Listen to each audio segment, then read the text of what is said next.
faded. My heart got me going all crazy, and I won't be walking away. Yeah, New York in the sunshine, I'm a fool. Yeah, I got my love blind, and ooh yeah, got my heart out, and it's covered in gold, like moonlight over Hollywood, and it's cool. Yeah, 'cause you know it's good, oh baby, we'll never get old.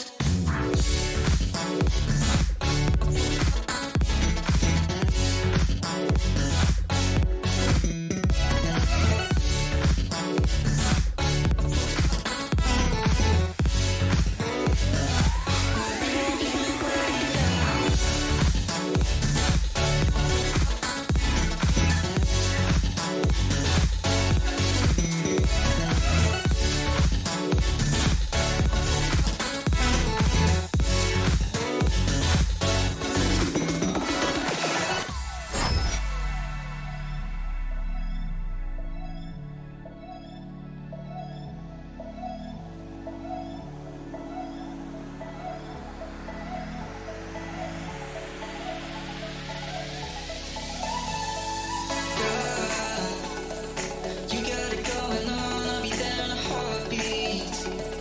Tell me your favorite song, I'll put it on repeat.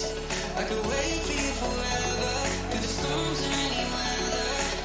Yeah, you're like New York in the sunshine, I'm a fool, yeah. I got my love blind, and ooh yeah, got my heart out, and it's covered in gold, like moonlight over Hollywood, and it's cool, yeah, 'cause you know it's good, oh baby, we'll never get old. Down in Cali, driving around with my baby, top drops and raindrops, motion got me all faded. My heart got me going all crazy, I'll be walking away, yeah.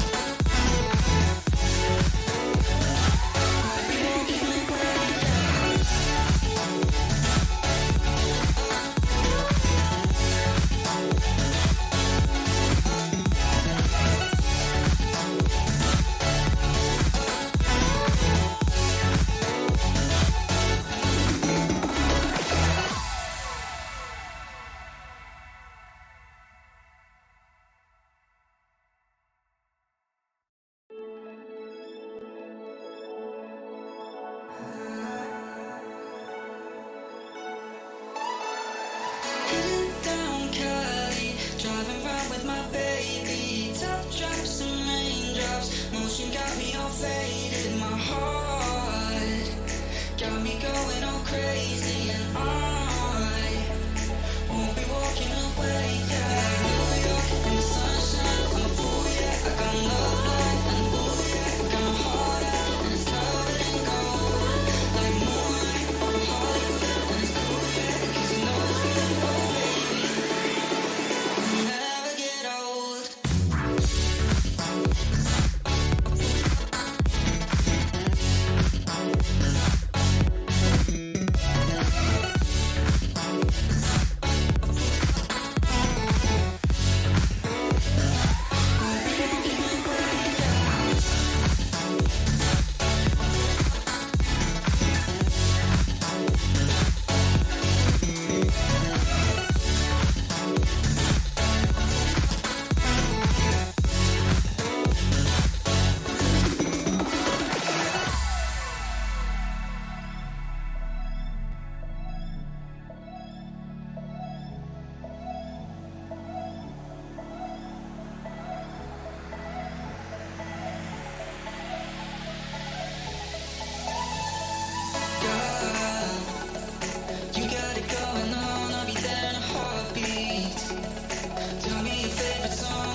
Well, good evening, people. Hope you're doing well. And everything's going good today. Oh, we've got some laughter already happening. Hope you're all doing safe and well. I am Llama, but since you're friends of me now, you can just call me Llama. On tonight's show, we look ahead to game week 19. What's pickling our heads this week in the FPL world? Got a double game week upon us. We're getting games cancelled, other fixtures getting swapped. Just a merry-go-round. So grab yourself a wee drink, put your feet up, as long as you're no driving. Let's get relaxed and settle down for some FPL banter. Become a lounge VIP by smashing that inject emoji in the bottom right-hand side of your screens or your wee phones, and just get to know each other in the chat as we grow our community and chase down that 1k subscriber mark. Also, if you want to chat to us or any of our guests live via the audio, please go to the pinned post in the chat thread here, and that'll take you to our Discord, and you can pop in the waiting room and come in live. All our other episodes are also there with all the other creators that we've had thus far, and you can just view them at your own pleasure. All the social links are also at the top of the description. However, as you all know, it wouldn't be a show without the hail and pace of the lounge. We have wee Boona, and we have wee Matt. Good evening, folks. How you doing? Not too bad, not too bad. It's actually quite funny, yeah. What Boona was saying, I do reckon he's going to intro, and he's like literally pinned you down to a T. That's why we're just laughing.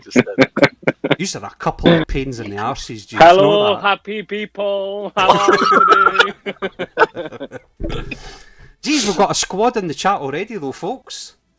It's going to be a We're good all here one. for Ross. Can't be us. That's true, that's true. On tonight's show, people, we have got another stellar guest for you, so let's not keep him waiting any longer. He is a PhD student and lecturer in sports psychology. Dancer. Fucking nailed it. So he will definitely be able to ease our FPL brains this evening. He also works for FPL Connect, which have got over 31,000 followers on Twitter, by the way. This young man definitely likes to keep himself busy.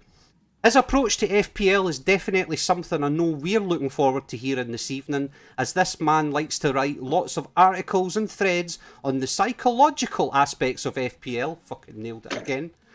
Derived in short from the Jurassic Park franchise, this person has a big brain and a killer claw. And he's ready to shake the water in the lounge this evening. Currently already in the top 500,000 this season, and with over 9,000 followers on Twitter, it's an absolute honour to welcome the one and the only, not so scary, Ross, FPL Raptor. Good evening. Evening, lads. That was quite something. Thank you.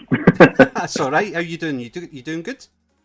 Yeah, I'm doing good. I'm really happy to be here. I've wanted to come on for a while now. I've been chatting to Boona about it since before Christmas, so I'm happy to finally be on. No, and it's a pleasure, as I say, to bring you in alongside us. We've had quite a lot of questions getting sent Boona's way via the whole Twitter sphere. The Discord's also pinned a few questions your way.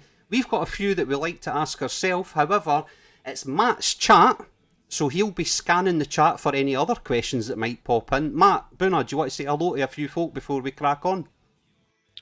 Nah, I'm good. We're all right. We've Go on, got crack John on, Harris. We've got John Harris in the chat, also captaining the same person I captained, which was a fucking travesty.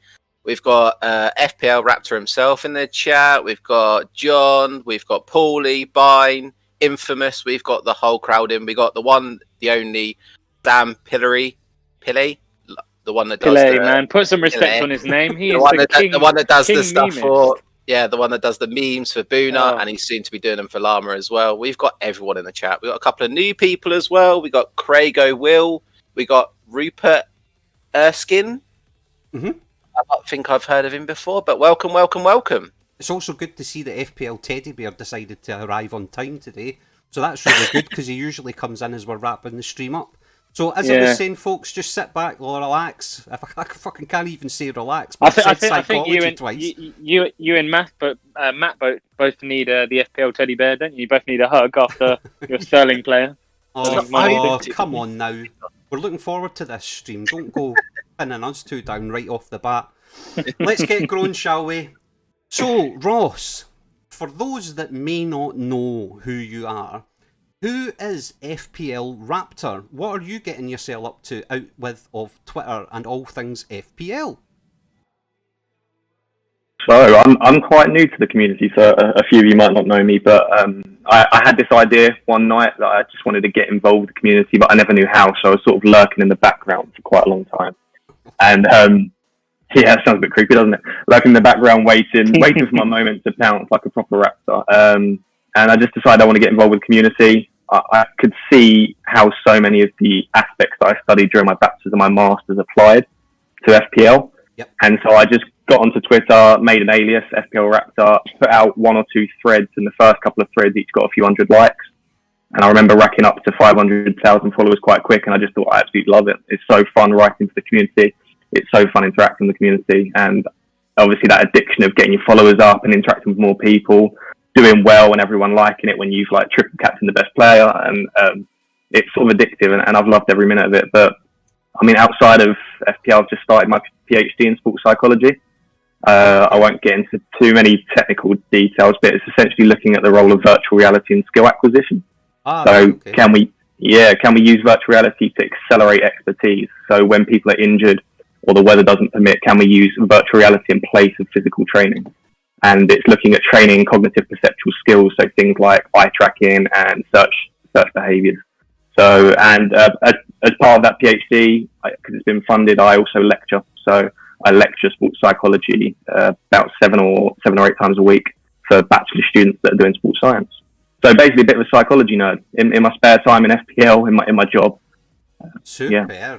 No, really, really good. And I know, like, Buna, Matt and I have spoke about, the fact that you're coming on the show, and that's an area of FPL that we really want to kind of delve into with yourself, hopefully, this evening, because it's a totally different, or it might be a totally kind of different approach. But Buna, I'll let you kind of crack in, because I know you were itching, to get some questions fired over to Ross. Do you mean the community's questions or the? Not just any questions? off your own. Yeah, just our ones. Yeah. Oh, Matt, you start. You're not wrong in what you said. I was literally just going through the live chat, just making notes of some questions there, so we don't miss anything. So, Matt, if you can start that, I'll just think of my own question. Because I know Penguin would love me to say it. Why did you pick FPL Raptor as your name? Good question. I mean, it was 3 a.m. I've just seen someone said I'm quite loud, so I'll back off from my mic a bit. Hopefully that helps. So yeah, I'm a big fan of Toronto Raptors. I'm quite a casual watcher of the NBA, so I don't keep up to date with it massively, but I love the Toronto Raptors. I'm a big fan of Drake, and that's probably one of the main reasons. So I thought FPL Raptor sounds pretty cool. I wanted a name that people could call me, that alias, so things like Boona and Raptor, rather than having a long name that you can't be called as that alias and then people have to start trying to like spell out a long name. So I wanted something quite short and catchy and something that could be referred to quite easily. So yeah, it's based off Toronto Raptors. Ah, so it's nothing to do with Jurassic Park then? No, not at all. Oh Christ, should have rewritten that. Damn it. Did we give a shout out to all those in the chat? Because there's a lot of people in the chat. I can't remember if we did or not. Yeah, Matt's went through a few, but there is a lot in there, Boona. By all means, if you want to dive in with some more, it's very welcome. Cool, yeah. I don't know where Matt got up to, but I'm going to start from the start again. And if your name gets read out twice, then lucky you. So we've got John Harris joining us, Dia and Emilio, FPL Raptor. I don't know who that is. Sam Pile, Sahil Zade, FPL Bench Points is here again. John McEwen. Stream Elements, we've got Paulie in the chat, Bine, Infamous FPL, FPL Penguins there, Dread FPL's there, Blonde's there, Sam Pile, Nehal Kulkarni, we have got Blonde joining us again for the second time in 1 minute, Anand from the FPL Escapades, brilliant podcast as well, guys. If you don't already watch them, go give them a follow. That's FPL Escapades. We have got Denver joining us, Adam P, the king that helped us bring on FPL Heisenberg last week. Adam, hope you're doing well, bro. JK in the chat, Amir Khan, Lee Ozzy, who I was talking to you guys about in the WhatsApp group earlier, Llama. Yeah. We've got Rich Wick, the FPL Happy Hour podcast. Are they the guys that are coming on at some point? Is that the same people? They might be. Rupert Erskine, who's actually someone that I speak to quite a bit on Twitter. I refer to him as the casual. I'm sure he'll love that.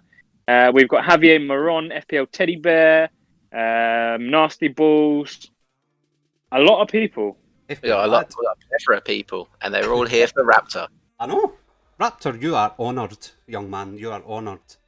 I tell you what, right off the bat, I want to ask this question from Nihal, because this is getting straight to the nitty-gritty. Oh, okay. How does Raptor think that pen will affect Sterling from a physiological point of view? Psychological. Whatever, dude, I can't bloody... Psychological. Good question. So, bit of background knowledge on me. My master's project was titled Exploring the Psychophysiological and Attentional Mechanisms of Taking Penalties Under Pressure. Wow. So I've done a full project and dissertation in taking penalties under pressure. So really, I should be able to answer this quite well, hopefully. No pressure. No pressure, exactly. So some of the research suggests that it's very dependent on whether you are... Raptor, do you know what? This is going to be an absolute nugget of information. So I think if there's someone in the chat, if you can clip this. If not, I will go back and clip this. But I'm going to introduce what you're about to discuss. Let's make this into a proper thing. So, hi guys, this is FPL Boona here from that FPL Lounge. We've got Ross joining us, and he's about to go into a psychological perspective behind what goes through a player's mind when they're about to take a penalty. Ross, over to you. Yeah, cheers, Boona. So I think the first thing you need to look at is there's a distinction that I've written articles on it in the past, and I spoke about on some previous YouTube channels, but there's a distinction between being high in punishment sensitivity and high in reward sensitivity. So if you're high in punishment sensitivity, you respond quite well and you're used to reacting to situations that put you in a negative position. So for example, being benched, missing a penalty. So these negative aspects, you will respond positively to them. It's also linked to resilience. Alternatively, you can be high in reward sensitivity, which means you respond well to being praised by your coach, by having them put trust in you, by having a positive performance. So each person exists somewhere on a dimension of reward and punishment sensitivity.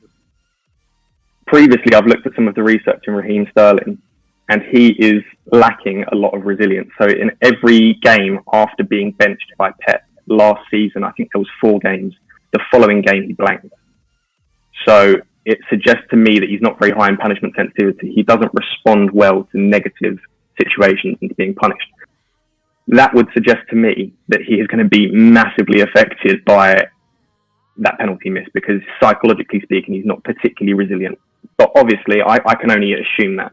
You'd have to interview him and give him questionnaires, but it would suggest to me that he's not the sort of person that responds very positively to missing the penalty. And I think that was confirmed by Pep Guardiola, suggesting that he was really happy with Sterling for taking the risk and stepping up. I think he's trying to protect his player there, because he knows that Sterling as an individual doesn't respond particularly well. So I think that would be the first thing to look at. There's a lot of physiological. So you said physiology and you got mocked, but there is actually some physiological things. So there's a lot of heart rate and kind of sweat analysis we can do. But specifically, I think he will suffer from quite a lot of nerves in the next game. Any situation where all the eyes are on him. So if he's in a one-on-one situation, if he's in any position to take a penalty or a free kick again, any situation where he thinks the eyes are on him, I think he may struggle. If he doesn't put that first one-on-one in the back of the net in the double game week, I'd be really worried about owning him for that reason. So that's the other thing is physiologically, as soon as your heart rate starts to increase, you start to really panic, and then that'll affect the way you move. There's other things we can look at, such as eye tracking and whether basically we found that if you look at the keeper, so rather than looking at the keeper rather than the ball or the goal, then that's more likely to make you miss.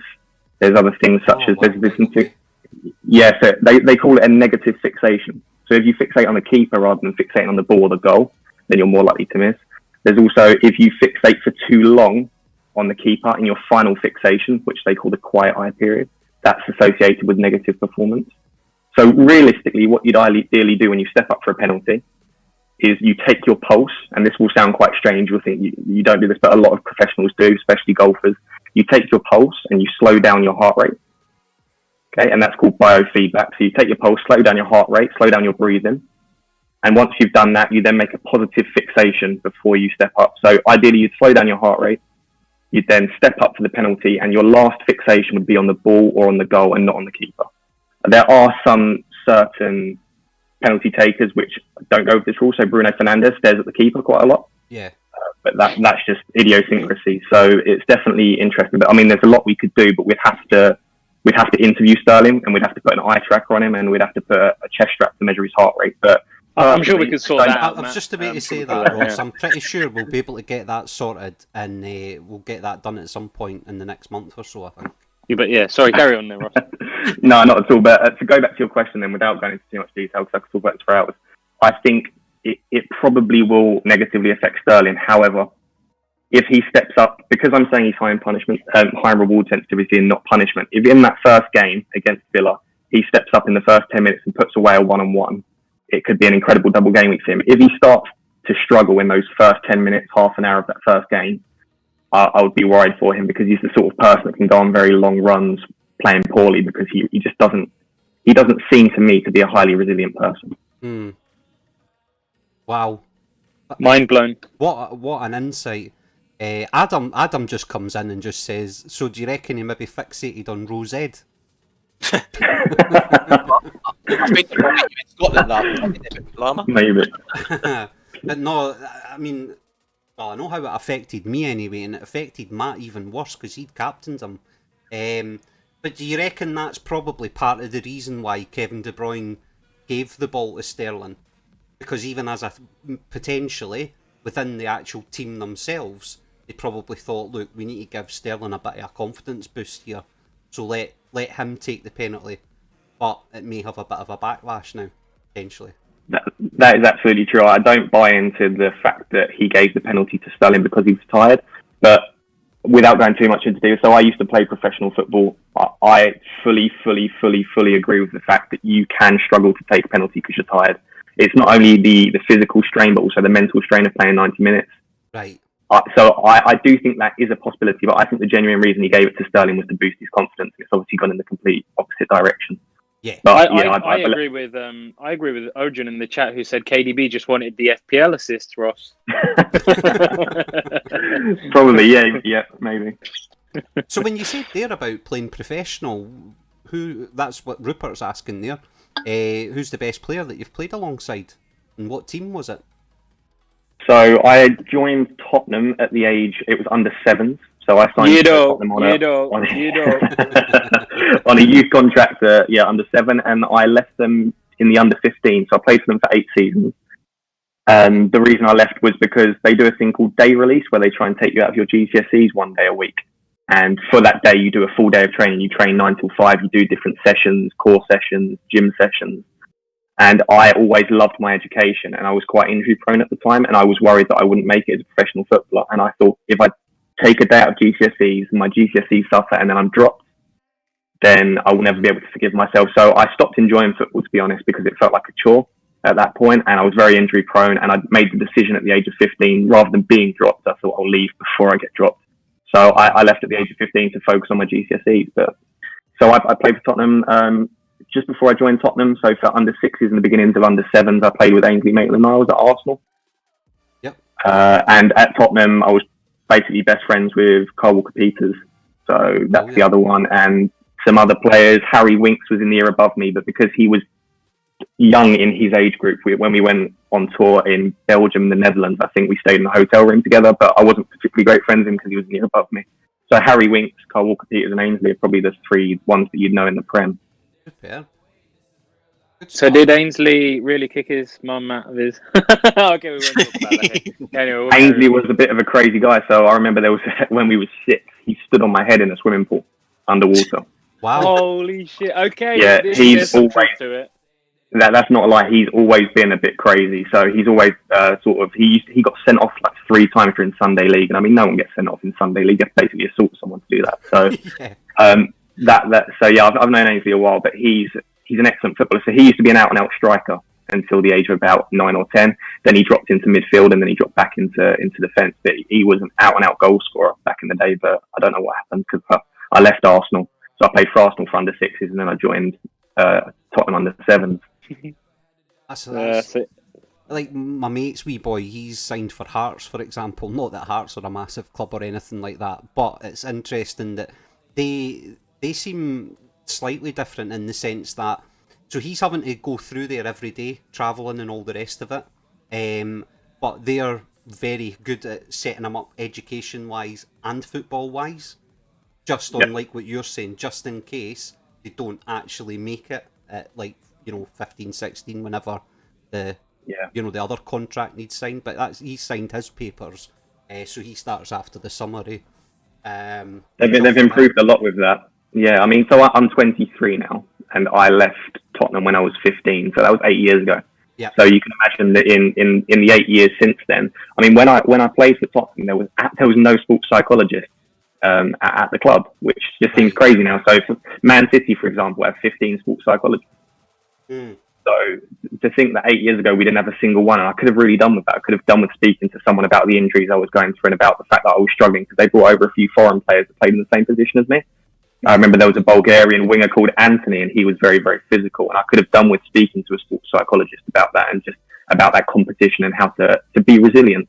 Yeah. So in the last 8 years, I'm sure they've introduced a lot of educational programs that, as you say, is a good backup for the academy players. No, definitely. No, honestly, sorry, Bruno, on you go. Sorry, man. No, apologies. Do you think how's Ainsley kind of he's sorted his discipline out somewhat? Don't you think? Because he doesn't. I've not seen him get a red card. Firstly, I know that it's a different ball game now, professionally playing, but he seems to have sorted his discipline out. Would you say? Yeah, I mean, he used to be the kind of player that if he was playing well, his discipline would be fantastic. And I think because all the eyes are on him, he knows he can't step out of line. But he could go through a season with having perfect discipline, and then he could get sent off a couple of games in a row after coming back from his ban. So it helped, though. He used to ruffle feathers. I mean, him leading the line, we used to play with him up front alone. I mean, it was under 6, so obviously we was like children, but he used to be just fantastic, running the line and ruffling feathers. And even back then, he used to be absolutely brilliant. So he always had the talent. It was just whether he could curb his discipline, but he seems to have done that. So good on him. Yeah. No, good stuff. So just on yourself with Twitter, because I know that you do write a lot of threads and articles, how do you deal with the feedback that comes off the back of those articles? Like all kind of, I'm assuming you'll be getting a lot of kind of different types of feedback, because it's proper interesting. Like, as I was saying, Buna, Matt and I have been kind of reading them for a bit now. Well, thank you, firstly. I think the difficult thing to start with is that, I mean, I started my bachelor's when I was 18. I'm 23 now. I've done a bachelor's and a master's, and I'm on my PhD now. So it's very difficult to write about the concepts that I've learned at university in a non-academic fashion. Oh. And that was the challenge that I enjoyed. So I have these difficult concepts, because when you read my articles, they might sound quite simple, but I've simplified maybe what is out there, the information. So the challenge for me was, right, I know this information, I've absorbed it. I've now got to do two things. I've got to apply it to FPL, and I've also got to make it accessible. And there are incredibly intelligent people on Twitter, but it's not their field. So you can be doing a bachelor's in maths, but unless you've studied the theory that I'm explaining, I've still got to try and simplify it in a fashion that will make sense to you. Yeah. And obviously, if it's interesting, you don't want to listen to me speak about or read something that's pitched way too high of a difficulty level. So I've got a lot of comments saying that this makes total sense, and that's the best. If someone says to me that what I've said makes sense, and I really see how that's the best feedback that I can get. I think that sounds great for me. So. Yeah, no, and that's how that's exactly what I was going to say. I mean, listen, Buna and Matt will tell you differently, as will half the chat. I mean, I'm not exactly thick as mince, but you do make it so easy to digest and kind of understand what you're saying. So no, I can give you that live feedback.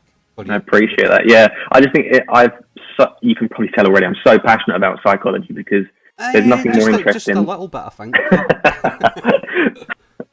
There's nothing more interesting than knowing, why do I make the decision I make? Why do I act? And people say that we can read minds, psychologists. That's obviously nonsense. But we can understand perhaps why people make certain decisions and how to optimize decision making. And if people say, what's the key thing that you look to do in the community? I'd say it's open people's eyes to the brilliant subject of psychology, and to try and get people a little bit interested in it. And also to try and show that you can optimize your decision making by just understanding why you're making those decisions a bit better. So thinking about biases and all of the cognitive psychology.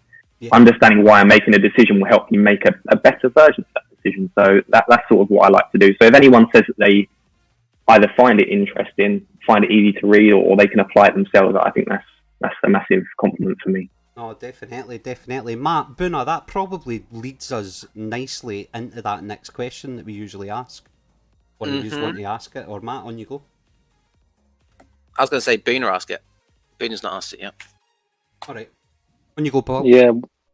What am I asking? The type of manager that Raptor actually is. No, you've already asked it now, so go and carry on. So the girls in the chat and the guys in the chat, this is a question that we always ask our guests. So bearing in mind the view that you take on FPL, given your background, how would you describe yourself as an FPL manager? Are you quite maverick, or are you quite a slow-paced player like manager? What kind of sums you up? Just extending to that as well as part of your answer, Ross. Actually, if you could also let us know like how much of a part psychology plays in your decisions as well, if that's all right. Definitely, yeah. Absolutely. So the sort of manager I am, I'd like to think I'm quite a multi-dimensional manager. So previously I completely disregarded stats, but since I've been writing a few more articles for FPL Connect and I've become the content manager as well, I obviously have to edit and publish the articles that are written by our writers. So I had to get a bit more hands-on with stats. So that's been introduced slowly into my game. I don't think I'm as crazy as Boona with the way I make my transfers. But... Oh my days, here we go again. I don't know why everyone thinks I've got some sort of fetish when it comes to taking hits, right? But in the last you 2 do weeks, that on yourself. I've really calmed down, is all I'm going to say. But yeah, come on, Karen. But yeah, I take a relative amount of hits. I think it's 32 points of hits so far, which is a decent amount, but it's not sort of too out there, too maverick. I'd say the big thing to sum me up as a manager is gut feeling. So my most popular thread on Twitter, the thing that got me signed with FPL Connect, was a thread on gut feeling. There's a lot of research in psychology to suggest that trusting your gut is actually very, very optimal for your decision making, and there's a few reasons for it. Number one, it makes you feel so much better if it goes badly. So if your decision goes poorly, but you trusted your gut, you will feel much better than if your decision goes poorly, but you trusted stats or you trusted someone else's opinion. Because you'll think, oh, I shouldn't have trusted that bloody idiot. Or you'll think, oh, I shouldn't have trusted the stats because my eye test is better or my gut feeling is better. So almost every single time I make a decision, unless the stats are telling me it's an awful decision, I will trust my gut. And we'll get into that when we discuss Game Week 19, but I will be going with my gut decision probably above and beyond the smart, sensible decision that's backed by the stats. So, yeah. No, that's really good to hear because, well, as you know, we've had quite a lot of managers in alongside us in the lounge here, all with various different kind of types of approaches. Matt and I, for example, we're not very well. Matt doesn't even bother, to be honest, with stats. He's all eye test. I'm a bit of a mixture, a bit of a dolly mixture, and then Boona, you are kind of starting to look at the stats a little bit more, I would say. That's starting to. I believe it or not, I've always looked at stats. I just don't talk about it as much, but I've always used stats to back up my initial gut feelings.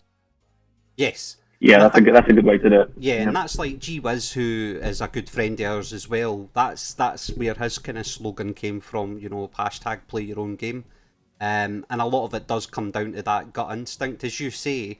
You definitely can handle it better if it was you that made that decision. Like, I'm having an absolute shocking game week 18, considering I played a free hit, but everything was on my grounds, if that makes sense. So it is what it is. It happened. It's in the past now. Let's move on. Yeah, and I mean that's one of the positives of gut feeling, but there is some evidence, and I'm going to take it with a pinch of salt because it's not conclusive, but there's some evidence to suggest that gut feeling is actually the kind of combination of like neural connections in your brain suggesting something that you can't quite process. So, I mean, have you seen the film Limitless, when they say you can only access 20% of your brain, and if you could unlock the other 80%, then you would be incredibly intelligent and successful? Yeah. I mean, that is completely inaccurate, just to start with. So, you can't go about and get a wee tablet and just open up the full brain then? I mean, even accessing 20% of your brain, it just doesn't exist like that. So But there is some evidence that your gut feeling and your intuition, which is the correct scientific word for it, your intuition is actually some connections that your brain is making from your past events, so your past successes and failures. So in FPL, you might have made a series of decisions that were successful or not successful, and your brain essentially is collating all that information and creating some sort of database. And from that, perhaps your intuition is accessing something that you can't consciously access. There is some evidence to suggest that gut feeling isn't just, oh, I think that person's going to score. Yeah. It might actually be some subconscious connections that your brain's making. So, and I say that isn't conclusive, but there is some evidence to suggest that perhaps gut feeling should be trusted a little bit more than some other managers give it credit for. Yeah, but not everyone has the cojones to go with their gut, and then when they go on to different content creators' channels, like the likes of Andy Let's Talk FPL or other known creators, and it doesn't go right, then they berate them. And all I've got to say to those sort of people are, grow some balls. Hang on a minute. I went with my bugging gut and Captain Sterling this week, and look what that did for me. Yeah, but the point being is, like, more people need to go with their gut feelings. Like, what is the fun in just wanting to make transfers based on something that someone's told you? Like, you're not playing your own game, so what's the point? Like, My biggest gut feeling call this season was captaining Grealish in game week 7 when he got his 15 points off. So I got 30 points for that. And I got told all week on Twitter what a blinking idiot I was, and that you're just doing it to be maverick, and you don't watch you don't watch football. I remember congratulating you on that, actually. Yeah, I think who was that against? Ooh, good question. I remember he got a goal and an assist in the last 3 minutes of the game. I think FPL JJ captained him that week as well. Do you remember that? I'm pretty sure he did. Yeah, someone else definitely did. But I mean, they're the sort of calls where even if it had gone wrong, I would have felt good with it, because it was genuinely my gut. I just had a feeling that it was his week.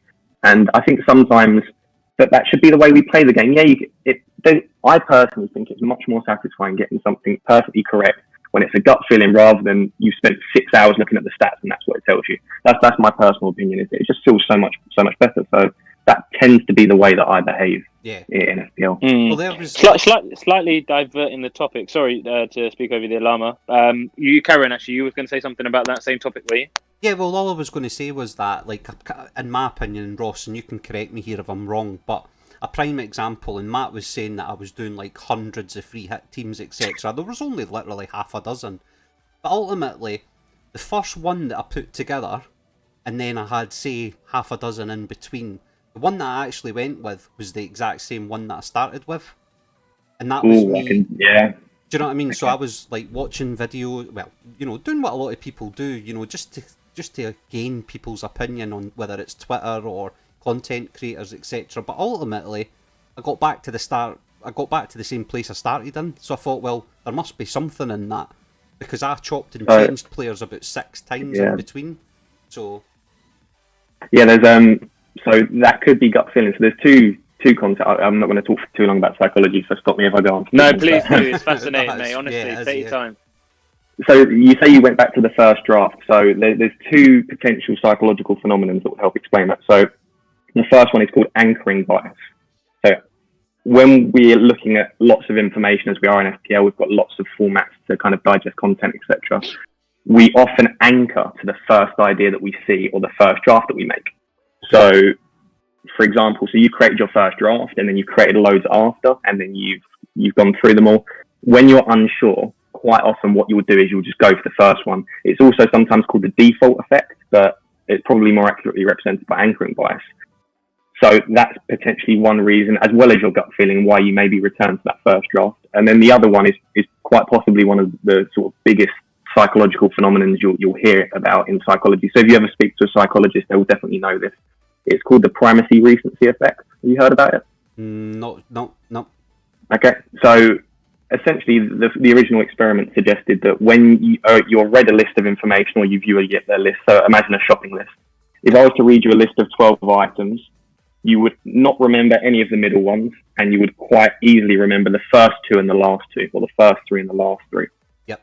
So remembering the first few items is called the primacy effect. So primacy, the first thing. And then the recency effect is the most recent. So quite often when we make a lot of drafts for FPL, I spoke about this in an article. So quite often when we make a lot of drafts for FPL, what we'll do is we'll remember the first few we made, and we'll remember the last few we made, and we'll probably pick from then. We'll very, very rarely, and I don't know if you guys can think back to your own experiences, but you'll very rarely pick a draft from the middle. Yep. And that's because they're quite easily forgotten. So when you're thinking back to what your best draft was, you'll quite often forget those middle ones. So what I suggest to avoid the primacy and recency effect and to avoid anchoring bias is to make sure that you screenshot all of your drafts and then make sure that you return to those middle ones, because often that's when you're cognitively optimal, but you'll forget it because of primacy and recency effect. So would you say that this theory that a lot of FPL managers have, that always go with your initial selection or your initial thoughts, isn't necessarily the right way of doing things? Absolutely not. And unless it's your gut feeling and that makes you feel better, then there is no evidence psychologically to suggest that going with your first idea is optimal. In fact, because of anchoring bias, often you can miss out on extra information. So, for example, if after you've made that initial draft, you pick up some really good information from one of the websites or from a podcast and it's really useful, or you watch a game and you realise one player. So say I want to this week captain De Bruyne, but I watch a game in between and Salah looks brilliantly on form. But in my first draft, I had Salah captained, or my initial thought was to captain Salah. You shouldn't just stick to that because it was your initial thought. That's where anchoring bias comes in. So, no, I'd personally say psychologically that sticking to your first idea, unless it makes you feel better, unless it makes you feel more content, then it is probably not psychologically the optimal thing to do. And do you know the other way that you can compare that exact thought? That game show where they had they had a teddy bear going across a conveyor belt. All the decent prizes were in the middle. So when the contestant had to rhyme off all the prizes that they were going to walk away with, they typically could only remember the first few and the last few, and all the decent stuff that was actually in the middle, unless they focused on it, they forgot all about it. So it's all clicking together. Thank you very much for that. I'll type it in the chat for anyone that's interested. I'll type it in the chat. It's a very well known phenomenon, but yeah, it comes up in game shows, in people's advertising. People take money off consumers by doing this, by presenting things at the start and at the end, and it just pops up in every part of your life. You'll start to realise if you need to remember a list of things, you will never remember anything in the middle, and you'll quite easily remember the first few and the last few. So yeah, that's very interesting. The generation game. That's it. We've probably got a couple of questions, I would say, Buna and Matt, that we would typically ask, but I think we obviously need to dive into what's happened on Twitter sphere. And Matt, I've seen the chat constantly scrolling, so I can only but imagine there's a lot of questions coming in. There's one question I wanted to mention just before we went into the recent conversation from the chat. And that was from Duzatelli, who asked, he firstly said, this is an excellent listen. Can we have a quick rundown on Raptors rank history? I just wanted to learn about, so, in addition to that, how long have you been playing for Ross, and like, what is your kind of season and rank history like? And how you doing this season as well? Yeah, so I started probably during my bachelor's with a few friends. I think I joined sort of during my first year. I joined about midway through, like game week 7, game week 8, something like that. So it was just for a bit of fun. This is honestly my first season playing properly. So towards the back end of last season, after with Project Restart, I started to really get into it, and that's when I created Raptor and started writing articles. And when I started writing articles, I really wanted to get into it properly. So I had a really solid end to last year. I think I finished around 300k, but I was at about 2 million at Christmas because I just didn't play it very seriously. I used to forget deadlines. Yeah. And so I think my highest finish was last season, and it's around 350k. So take that as what you will. We had a few discussions about it on Twitter with people saying that why should you trust my opinion if I haven't got 8 top 10k? But I think the key thing is you can not play the game at all and still apply psychological aspects to it very well. But I also have the benefit of playing the game and still applying the psychology. So I don't think that it's as relevant. But obviously, I'm trying really hard. And this year will be my first full season hitting every single deadline, and I'm currently at 450k. So I'm not decent start then, I'm not too displeased with that at all. And I've been nailing captaincy, but struggling with pretty much everything else. So captaincy's pulled me through so far, and I'm enjoying it. Brilliant. And before we go on to Matt's question, giving up football focusing on your education and your PhD. Correct decision, yes or no? Absolutely. My mum feels. I had this discussion with my mum the other day because she was so supportive. I mean, imagine your 15-year-old son coming to you and saying, "I don't want to play football anymore professionally," and her first response was, "If that makes you happy," and that is exactly what I needed to hear at the point, because a lot of parents would have pushed. Because I mean, she could have been set up for life if I was playing in the Premier League now or in the Championship. Then that's her set up for life. But no, she was just caring about my happiness, and I couldn't be happy with my decision. I mean, obviously it's frustrating watching my friends that weren't necessarily as good as me at the time now earning 30, 40 grand a week. But I think it was the right decision, because looking at where I am now in a position to do my PhD and to lecture, the education path has definitely been successful for me. So no, I'm content with my decision. And I think that's brilliant, mate. As well, Ross. Yeah, is that you are happy in what you're doing, and I think ultimately that's what everyone strives to be, is happy in what they're up to. Any idea? I've got a question when I found out about you coming on the show, Ross, and it's the main one, because mental health has been highlighted quite a bit in the last couple of seasons with fantasy football. And my question really is like, being deep into psychology, what would your piece of advice be for someone that's having a bad season? Because we're hearing a lot of people either saying they're going to quit at the end of the season or they're burnt out. And we've got us three have got a couple of close mates that are thinking about having a season out. So what would your advice be with someone that's thinking? Yeah, very good question. So, I mean, my number one DM that I received is exactly that. I don't feel happy. I'm not enjoying FPL. What can I do to not feel so negative after every game week and every captaincy fail? So, firstly, I'm not a clinical psychologist. So, if you're ever feeling to the point, my first response is always, as a disclaimer, if you're ever feeling to the point where it's making you incredibly upset and negative, and it's affecting your everyday life and your relationships. And the other thing is physiological. So if you're starting to feel like your heart races after a game week in a negative way, not because you're nervous, but because you're starting to feel anxious about it. If any of those things occur, I would always say delete the app, delete Twitter. Nothing comes ahead of your mental health and of enjoying life. So it's supposed to bring a positive aspect to your life. And of course, I'm always pissed off and angry after a crap game week, but that doesn't mean that it will ever interfere with my everyday life. And when it does, I just log off to Twitter. It's not worth having it in your life if it's making you that upset. However, if it's just to the point where you're like, I might have a season off, it's sort of making me a bit sad, I'm not enjoying it the way I used to. The number one technique that I would say that psychologists will tell you to use is psychological distancing, or self-distancing. It's got two names. And the key reason you do that is it will detach you from the here and now. So currently, right now, if you've had a bad free hit, say you free hit and you're on below 30 points, you will feel incredibly sad, angry, and it's because all of the emotions you're feeling, you're in the here and now. You are present in this moment, and at this moment you're pissed. You're angry that it's not gone your way. So the easiest way to make you feel better about it is to detach yourself. So you can do this in two ways. You can detach yourself emotionally. So you can say things like, so I have little sentences that I've written down for when I'm sad. So it's things like, does this really influence my overall life in a negative fashion? Okay. Is this really going to influence how happy I am in my overall life? And the answer should be no, because realistically, if you captain Sterling or you captained Harry Kane, is that really going to affect your everyday life? It shouldn't do. If it does, it probably means you're too invested in the game. Yeah. The one that I probably find even more helpful for me is self-distancing with respect to the future. So what you can think is, in 1 year's time, will I be thinking about the fact that I had a captaincy fail in game week 18 of the 2020-21 season? Of course you're not. And then you can go even further. In 5 years, will I be thinking even about the 2021 season? No, you will not.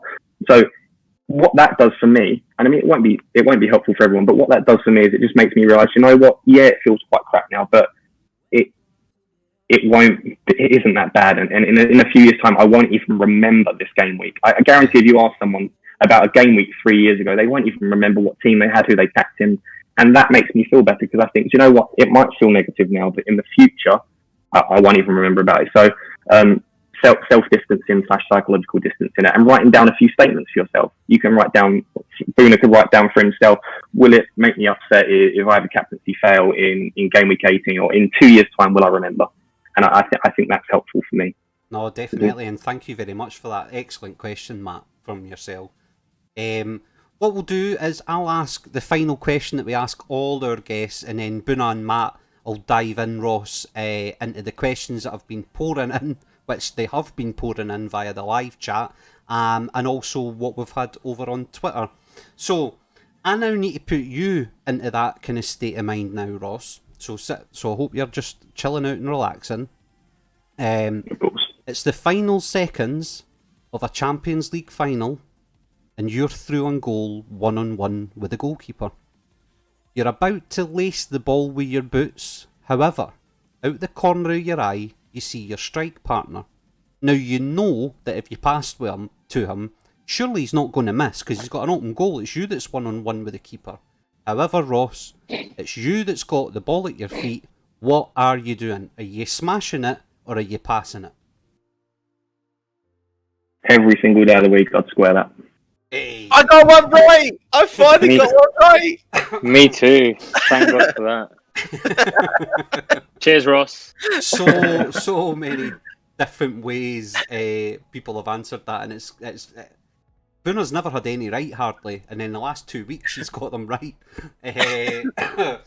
Thank you very much for that, Ross. And I know we're going to have lots more great insight because some of the questions that we've had on Twitter that Buna will go through with you, and also Matt, what I've been seeing coming through the chat, I'm pretty sure you'll have picked out a few belters. So let's get the chat and the Twitter sphere all involved with FPL Raptor.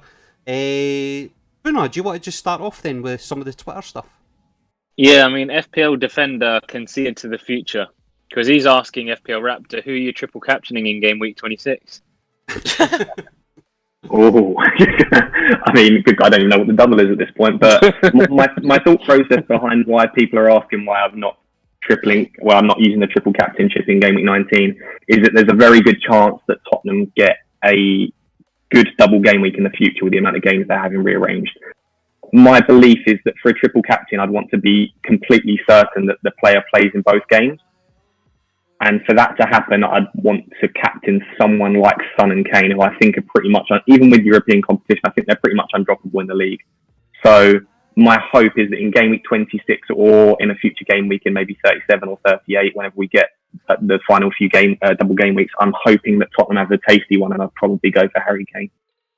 Oh, there you go. There you go. Just to add on to that, you got Denver in the chat going, Raptor, are you still going to take hits and bench boosts, follow you on YouTube? I think he's talking about for game week 19, I'm guessing. Absolutely, I am probably. I'm about 95% certain I'm going to be taking a -8 and bench boosting for game week 19. Well, I have actually got your team here, Ross, so we can have a quick check of that in a little bit if you want, and then you can talk the chat through where good. your head's at if you want. Brilliant. Brilliant. Brilliant. Well, I will continue going through. There's a few more questions still, some that we've touched upon already within the show so far. But I also wanted to say that, guys, those that are watching at the moment, if you're enjoying the stream, hit that like button. I personally feel like this has been an unbelievable stream. You know, if I do say so myself, like the insight that Ross has provided has been phenomenal. So I was always excited for this stream, Ross, but already kind of like you've exceeded expectations, mate. Honestly, it's been very eye opening. So firstly, thank you for coming on. I really appreciate that. I'm sure we'll say that again at the end. But no, what I wanted to say was if anyone also does have any questions, I know there's so many questions that have been asked in the chat. So if your question hasn't been answered, firstly, apologies for that. Please do repost it. We will get around to it eventually. But also, if you want to come on and ask Ross or speak to Ross and ask any questions yourself, and you're in our Discord, come in and jump into the waiting room, and we will bring you in. If you're not in the Discord already, I'm sure one of the moderators in the chat, will put the link to the Discord in there. But like we're discussing and talking to Ross at the moment, you'll be able to do the same. Yeah, that is Moving on to the questions. I'll get John McEwen's question out of the way. Only because it's something that we've touched upon. He asked, what has been his best rank ever? That was last season. He was at 2 million over Christmas, and he finished at 300k. It was only after Christmas that Ross started playing the game a bit more seriously. And John, if you're listening, at the moment he's 459k in the world, which I personally feel is phenomenal, given the sort of season it's been. It's been a bit of a tricky one. Question from Notorious, again, sort of touched upon it. What stats do you look for when considering transfers?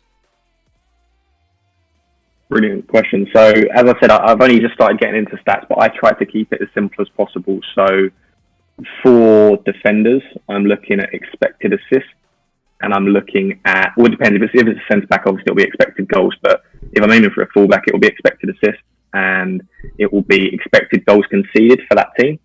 And for strikers, I'm looking at shots in the box and expected goals, and I keep it pretty simple like that. I'll tend to only really delve into stats any deeper than that if I'm writing an article for the community, or if my gut is a bit hesitant. So if I've got a gut feeling that it's one of 2 or 3 players and I'm not really leaning a specific way, then I might start to delve into some more. But yeah, expected stats are pretty good. And I do like shots in the box as well, which obviously expected goals incorporates, but I think it's a nice stat separate as well. Brilliant. Excellent. Matt, any questions from the chat? Yeah, you got Nihao in the chat, and it's a bit to do with the captain and blanks again. How do blanks affect you psychologically? For captains, in my case, I want to captain Salah, but I can't look past his blanks.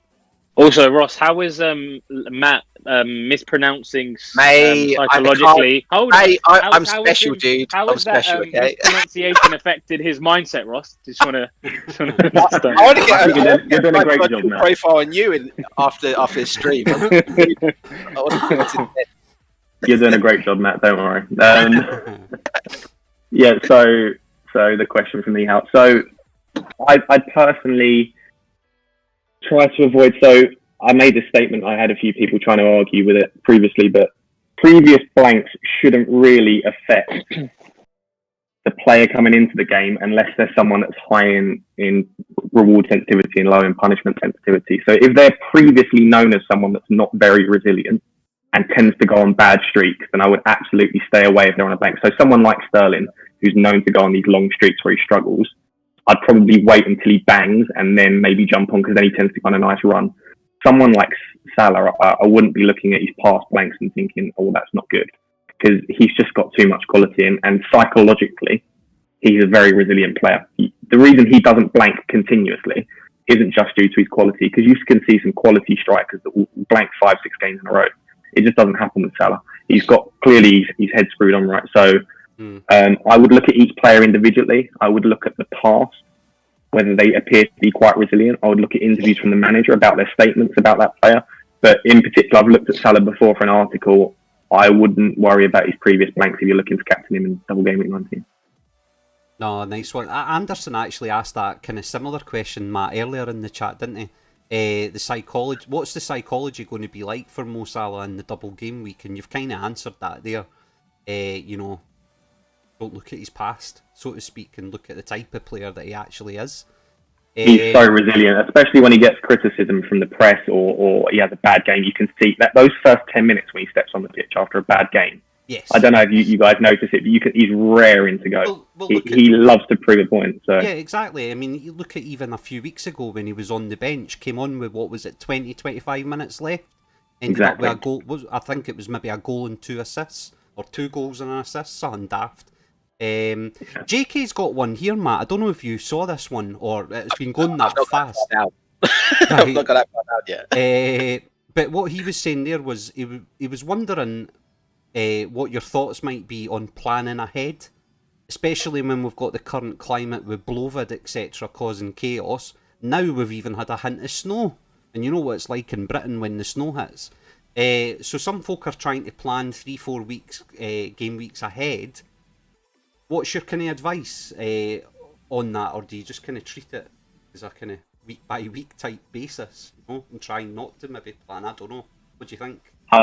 Yeah, I'm a big planner, and I can't envision a way that you can continue to play the game week by week, because yes, you could worry that if we have a cancellation in 4 weeks, then there's no way to predict that. So what I've personally been doing is planning.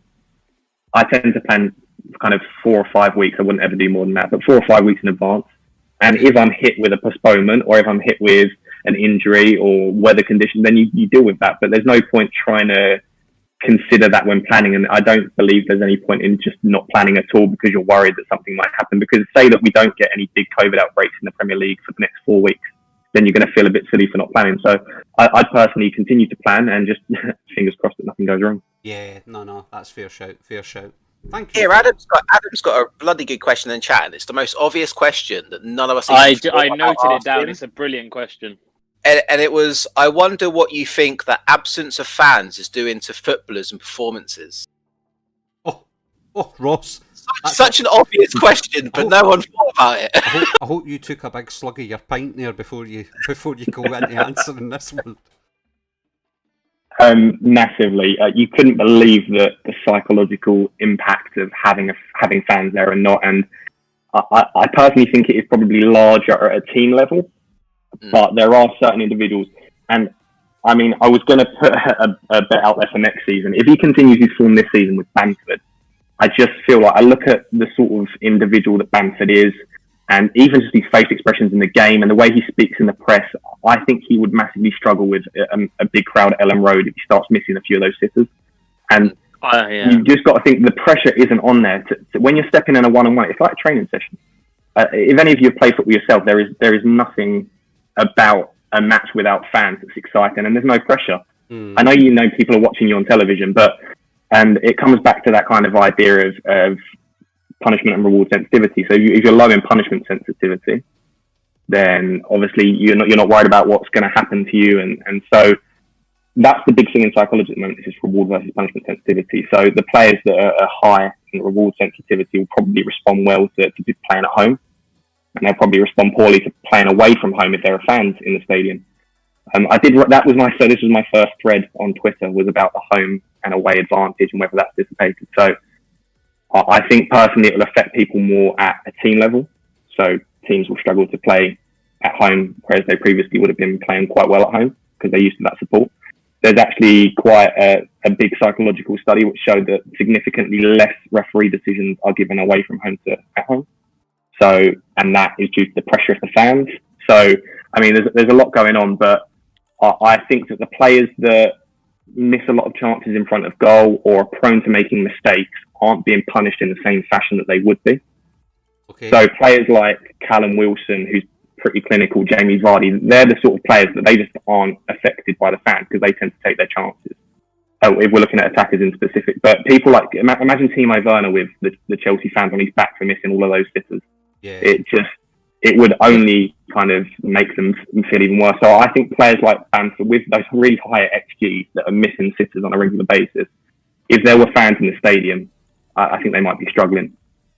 With respect to how it affects individual players, it's difficult without interviewing them. To be honest, you'd have to sit down like I am now and have a proper chat with them about how they view the game. Unfortunately, we have got a couple of people within 3L Productions currently scurrying about the now, and potentially we may have a footballer on towards the end of the season. Potentially, don't quote. Well, I know folk will quote me on it, but we Adam P will sort us out. Cheers, Adam. Yeah. Perfecto. Let's bring on a guest. We've got FPL Penguin in the waiting room. Oh, Penguin, nice one. I'll meet yourself. You're getting brought on right now, my man. And he is live on air with us. Pingu, how are you doing? Pingu loves penguins. Raptor, do you love dinosaurs? I love penguins. How's it going? Hey. How's it going? I'm doing alright. I'm doing good, lads. How are you? Yeah. How you doing, Raptor? How you doing, Ross? Are you doing alright? Yeah, good man. How are you? Yeah, I'm good, mate. I'm good. Ask away. Here is your moment. I've got a burning question for him. Out of all of them, which is your favourite Jurassic Park film? No, I'm joking. I'm joking. That's not a question. It's not the question. The actual question is... That's it. No. You've asked your question now, mate. No, just quickly.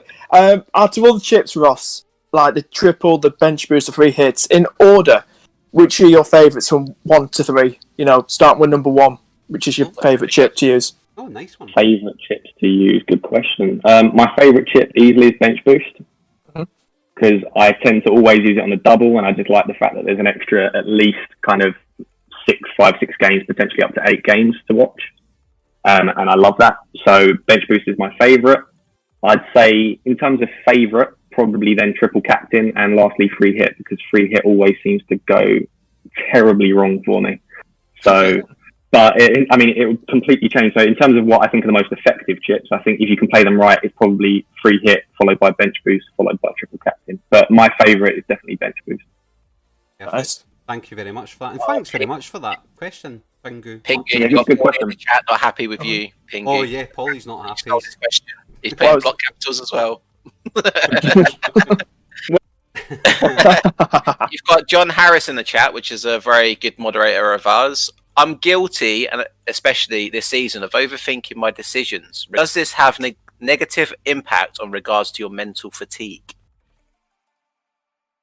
Yes, definitely. Good question. Yes, so mental fatigue is a big issue because, to be honest, we've all got quite busy, stressful lives at the moment, and FPL should be an escape from that. Yes. And I think myself included have been kind of prone to taking that stress and putting it into FPL and planning too much, and it does cause mental fatigue because at the end of the weekend, sometimes I feel more stressed than I do at the end of a work week. So I think that, to answer your question, yes, it probably does have an impact on your mental fatigue. Probably more importantly, how can you deal with that? So I would advise everyone to go online and take a chronotype questionnaire. So again, I'll type that in the chat for you. What that essentially will tell you is whether you're a morning person or an evening person. So whether you are most productive, and I'm not just talking about when you get the most work done, but when you perform most optimally, both with respect to your cognitions and your behaviours. So if you take that chronotype questionnaire and you find out when you're most effective, what I would do is I would try your best to stay, unless you're producing content and you want to grow your account, I would try your best to stay off of Twitter and stay away from content and only go on Twitter and look at decisions and try and make decisions at the time of day when you are most cognitively optimal. So, for example, I'm most optimal in the evening. I would consider myself an evening person. So what you can consider doing is that from when you wake up till about 7 p.m, you try and switch off from Twitter and you try and switch off from FPL, because realistically, yeah, you might miss a few things, but unless there's a deadline, you're not going to miss anything because the price rise doesn't happen until 1:30. So even if you miss some key news, it's not going to affect you negatively in FPL. And what that will do is there will be a certain period in the day where you can switch off from FPL. And I think that can help with mental fatigue, because mental fatigue by definition is when you do something for too long or too much of it. So what you essentially need to do is cut it down. And the best way to do that is to basically work out when you're most optimal and only consider making decisions and doing things in FPL at that time. And I think that will help you personally. So yeah. I may have really interesting. I may have just opened a tab to do that after this stream because I need to. I can, if anyone wants to send me a DM, I can get you the best chronotype questionnaire, and you can fill that in because there are a few out there. But yeah, it's interesting to know when you basically perform optimally, and then that's when you can make your captain decisions. And that's there's a lot of research that says that. There was one paper that I was reading recently for a project I'm doing on FPL. It said that you can increase your decision making by up to 46% by making decisions at the time of day, which is optimal for you. Wow. So I'm definitely night. I don't know about you guys, but I think I'm probably night as well. Like, because I've even in work life, in inverted commas, like I can go at it till like 2-3 o'clock in the morning and solidly get a lot of stuff done. Whereas during the day I kinda mull about a little bit. I don't know. But I can definitely churn a lot of stuff out during the night. But no, I'll definitely have a look at that for definite, just to kind of nail it. It's just good to know about yourself as well, I think. Yeah, definitely. We've got someone else, a new name that I don't recognise. Yeah, brilliant. That's sitting in the Pingu, I'm gonna move you out for now and bring on this new guest if that's all right. No worries, bro. Thanks for having me on, lads. Question. Cheers, lads. Whilst we're bringing in our next guest for you, Ross, Blonde, who is also similar to yourself, a writer, her and Dread, both really good article writers. She asks, formula versus personality, which is more likely to make you a winner in FPL? Sorry, what was the question? What was personality? I think that's it. Formula versus personality, which is more likely to make you a winner in FPL? Oh, good question. Luck. you need a massive amount of luck to win FPL at least. But to be successful, I'm unfortunately going to have to say a combination. But I think formula is the most important thing, because you can make decisions that don't fit with your personality, and then finding the winning formula will probably be successful for you. What I would say is, if you want to get the most out of FPL, playing a game that suits your personality style is so important, because I'd rather be sat at 100, and people can say that they don't believe this, but I'd rather be sat at 100k playing a game that suits my personality style than sat at 10k and playing someone else's game. Exactly. So I would say formula is probably the best for winning.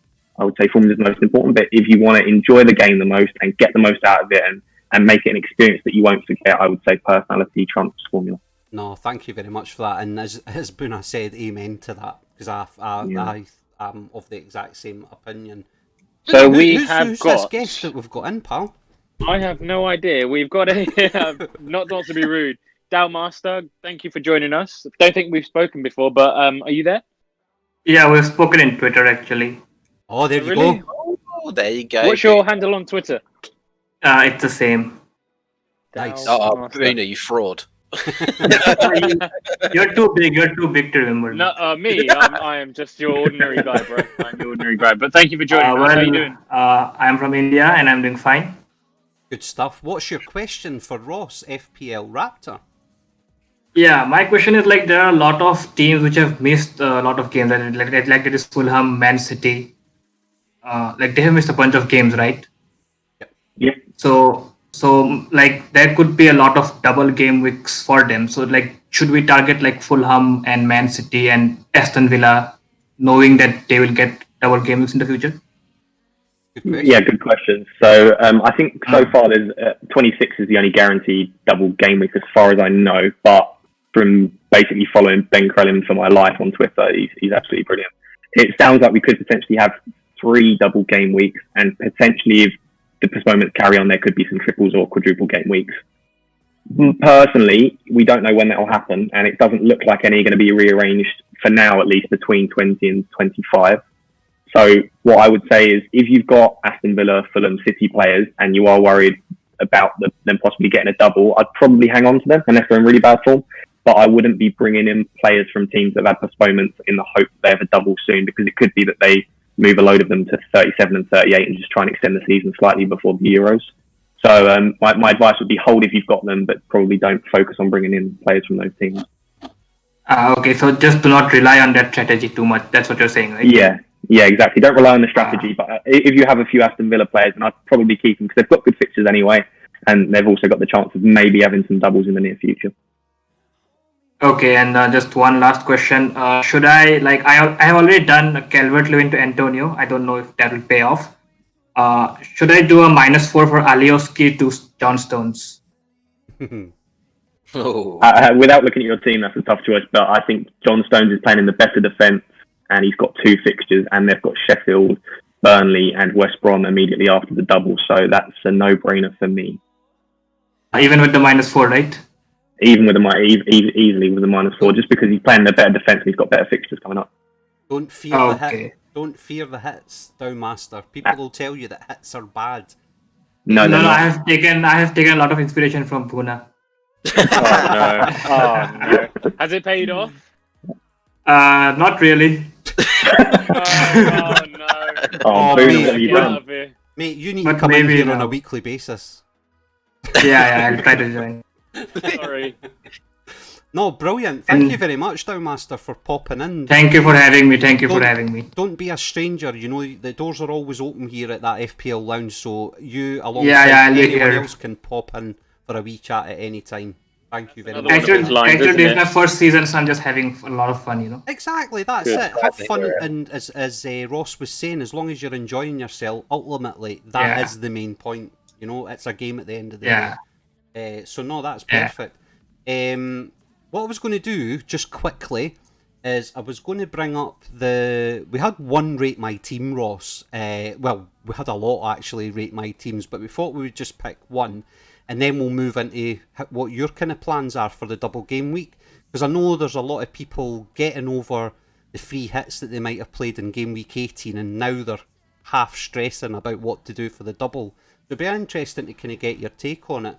Let me change screens quickly. And what will we bring up?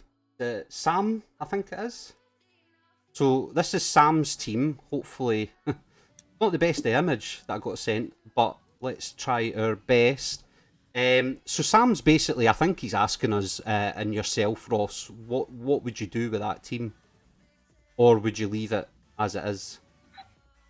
I think is basically well, what he's difficult without knowing what's in the Banky's chip strategy or without the bench. But I mean, looking at the 11, I don't see a single issue with that apart from no KDB. So when we get to my team, you'll see what I would personally do with that team is that I'd be looking at Son and Kane out to fund KDB. Okay. I definitely wouldn't be captaining Fernandes in case he's booked against Liverpool. But again, like I had this discussion earlier in one of the group chats, in that he's been booked 4 times in 17 game weeks. So for him to be booked 2 game weeks in a row, which he'd need to be booked at Paul, is probably unlikely. However, he has been booked in his last 2 appearances against Liverpool because he gets a little bit emotional, a little bit heated. So personally, I'd be looking at maybe trying to fund a way to get KDB, and then I'd be looking at pulling that captaincy off of Fernandes just because I wouldn't want to risk him only playing against Liverpool and missing the Fulham game. Sam's there in the chat. He never said anything there about chip strategy, but what he is saying is that he has got nada. He's got no money left. He has done the Scotsman thing and just spent everything. So what you see there is all he has. I don't know what he's. Yeah, I mean, I'd potentially roll the transfer because that team is perfect, really. Apart from the fact that you've got Son and Kane who don't have a double, but you can see it now that Son and Kane both bag a brace each, and then we're all here with all of our double game week players that are struggling to score. So I wouldn't necessarily advise taking Son and Kane out, but that's probably what I'm leaning towards. So that's what I'm going to suggest. Perfect. Thank you very much for that. Will we have a look at your team, Ross? Yeah, sounds good to me. Let's get that up for us here. I think this is so this is basically how your team's looking as we head into game week 19. Is that right? This is the second one. This is before I haven't made any transfers yet because I'm still waiting. Yes. But that's how my team currently looks, and I'm about 95% certain I'm going to be bench boosting. Okay. So my current -8 is going to be because Balbuena's. Oh, he's pissed me off, Balbuena. It's the bane of my life. Honestly, I had such a perfect plan, and then he went and got dropped for blinking Craig Dawson. So Balbuena needs to come out. So the -8 is Balbuena, Son, and Kane out, and it will be Diaz, KDB, and Antonio in. Wow. Right. Okay. And I'll be slapping the captain's armband on KDB or Cancelo. Nice. I've never done that, do you know? I don't think I've ever captained a defender.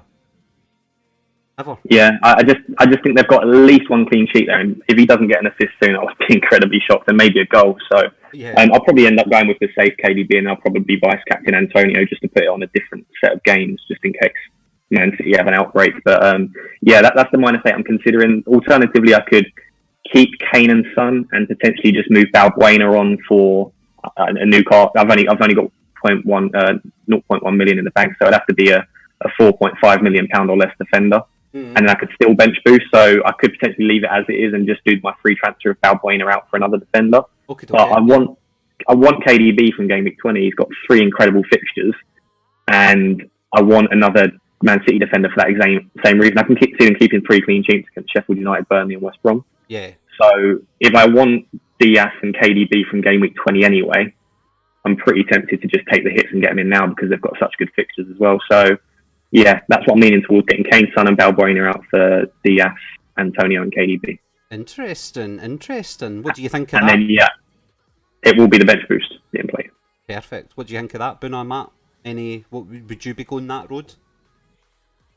I like it. I really like it. And I like the fact that you're bench boosting because a lot of people are scared off about the bench boost in game week 19 now. So you've got like an edge there if you're going to bench boost. No, definitely. Who was your make weight again? Sorry, Ross, for KDB.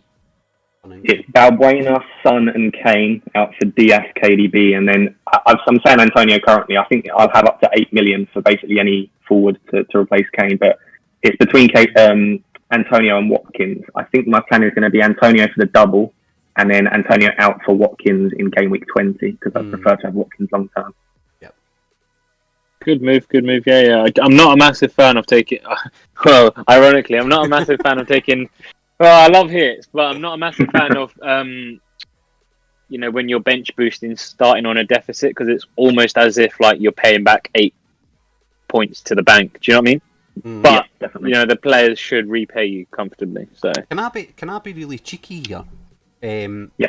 I was talking to Buna Matt and quite a few folk yesterday actually in the Hangouts. I've got Fernandez, Son, and Bamford as an example, and I was kind of unsure who to actually bench out the three for the double game week, knowing that Fernandez has got 2 games and the other 2 have got single game weeks. So it was kind of like a toss-up between Son and Bamford. But see, now that I thought about it last night, and after what we've been talking about during the show today, would I be total nuts if I was to bench Fernandez? And the only reason I'm saying it is because, as a Man United fan, and I think someone mentioned it in the chat, I seen it kind of pass in my eyes a second ago, Bruno is the type of player that if he does get frustrated against Liverpool, he could easily get a yellow card. So my thinking would be, obviously that, to take him out. But is that a little bit...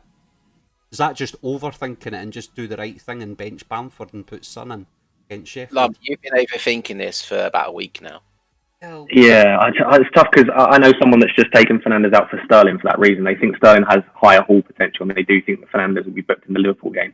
All I'll say, and I'm thinking about it psychologically again, if he doesn't get booked against Liverpool, how are you going to feel with him sat on the bench against Fulham? Yeah, that's exactly what I was going to say. Yeah.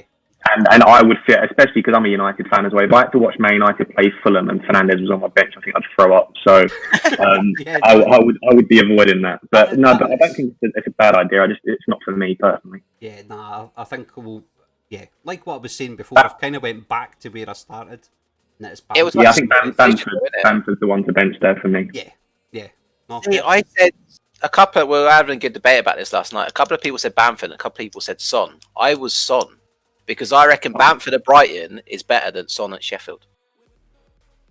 Personally, I reckon higher points. Well, maybe Sheffield United played absolutely brilliantly against Newcastle, so they might be finding their form. But again, I wouldn't feel comfortable watching Tottenham against Sheffield United with Son on my bench. Yeah. No, that's true. This is your current team that you've got at the moment. So, you've done that. Oh no, you don't. Oh God, don't look at that card, Chris. Yeah. so you've got Leno tonight. Yeah, I basically ripped up my team. I was in a 4-5-1 with Rashford, and I had Saka, Tierney. I had sort of the template team. And I just thought I just want to enjoy my free hit. Why am I playing such a template team that I've just seen on Twitter? So I thought, basically all week I've been posting drafts. You can look on my Twitter if you think I'm lying.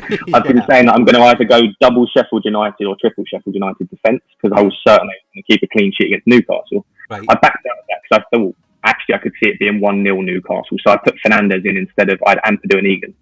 So that was the first mistake. And then basically a couple of hours before deadline, I thought, I want Cavani and Jesus, because I think they're both likely to start, and if they do start, I fancy him to do quite well. And I mean, that couldn't have gone any worse, really, because Cavani just didn't take his chances, and Jesus, when he came on, was playing left centre back. So it was a bit of a nightmare, really. But no, I'm happy with my decisions, because again, I didn't take this for the sake of it, but I just made sure I enjoyed the chip. I made the decisions that I thought, you know what, that's enjoyable, and that's a bit different. And you only get to play a free hit once. Again, I'd be happier playing that and getting 43 than playing the same team as everyone else and getting 50. So yes, no, I'm happy with it. And yeah, I'm basically hoping it's Leno 10 pointer and Tierney gets sent off along with Holding. And it's really refreshing to hear, though. Honestly, Ross, like your opinion and stuff like that, because that's exactly how the three of us think. People have a laugh with Buna, obviously, as you'll see, with the inject emojis all around Twitter and all the rest of it. And when the three of us are gaming, or we're just in Discord chatting, it's about just having a laugh. And that free hit chip, in my opinion, and I know Matt was the same because he played his, that is what it was all about for us. A lot of these players aren't going to be in my team for the foreseeable future. Matt will tell you his thoughts, obviously, in a second. So I thought, sod it, let's just have a bit of a laugh. Not go way off the ball or anything like that, but put in Sterling, because there's probably nobody else has got him. And just kind of different kind of variations like that. Didn't really work out, but it is what it is, Matt, what about you? Because I know you were the same, you played yours. Yeah, I was doing my general thing, balls to the wall. I did Sterling captain. Yeah. I liked Gundogan and KDB with Sterling in the middle. And then I've got like Zaha and all sorts in there. I've just proper gone like YOLO. Yeah. Because it is a free hit and it's a game. At no point in any year do I expect to ever win this, so I just play it my way. Exactly. Like you said earlier, Ross. I'd rather be fucking 200-300k and play my way than be top 10 and follow some YouTuber. It's a game. I'm not going to enjoy it if I just follow some YouTuber's team. Exactly. I think we may have another guest, Boona, do we? Yeah, we've got a very special guest. We've got one of our good friends, Ian Anderson, in the waiting room. I'm going to bring you in now, Ian. In the meantime, Llama, he's also put his team in live air team screenshots, if you want to bring that up. And he is currently on a minus hit. I'll let him explain that to you in person, though, Ross. I saw this. I want to hit this. Ian? Ross. Brace yourself. How's it going, Ian? Hello. What have you done to your team, lad? I saw it in the chat. What have you done? Well, since we've had this psychological chat, it's made me think it's a game. Enjoy it. Exactly. This season is too unpredictable to be trying to go out there to win it, so just enjoy it. Yes. So I've done a love that minus team. 16. Oofed. I love that team. So Right. the transfers were, let me get it up. I've been backs to the wall all day at work trying to plan what I'm going to do because of this double game week.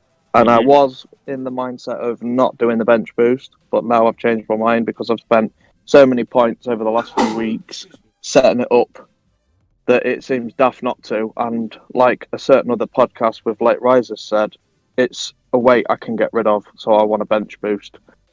Get that chip out of the way and then concentrate on the starting 11. So the transfers that I did was Antonio in for Kane, De Bruyne in for Son, Foden in for Harrison, Cancelo in for Walker Peters, who's already on 4 yellow cards, and then Chilwell in for Zuma.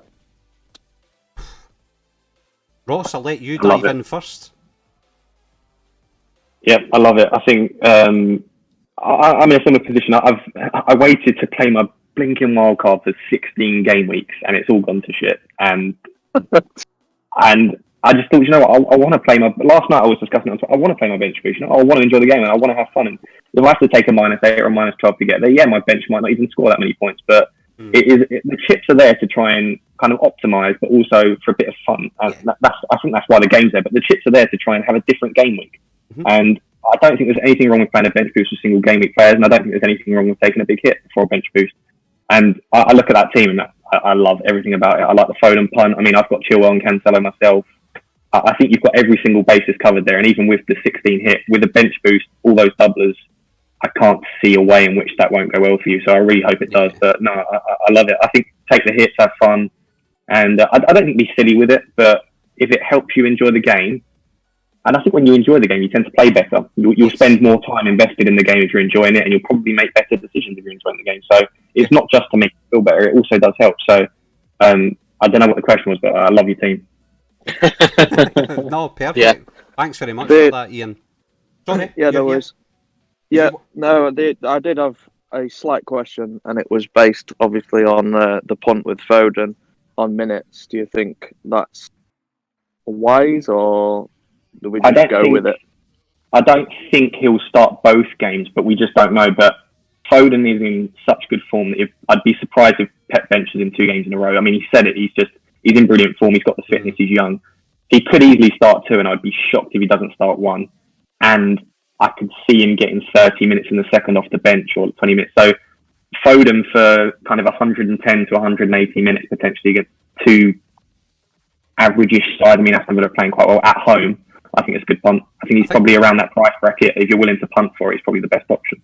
Also, the fact that Villa's had like nearly 18 days with no football, I thought it was prime time to jump against.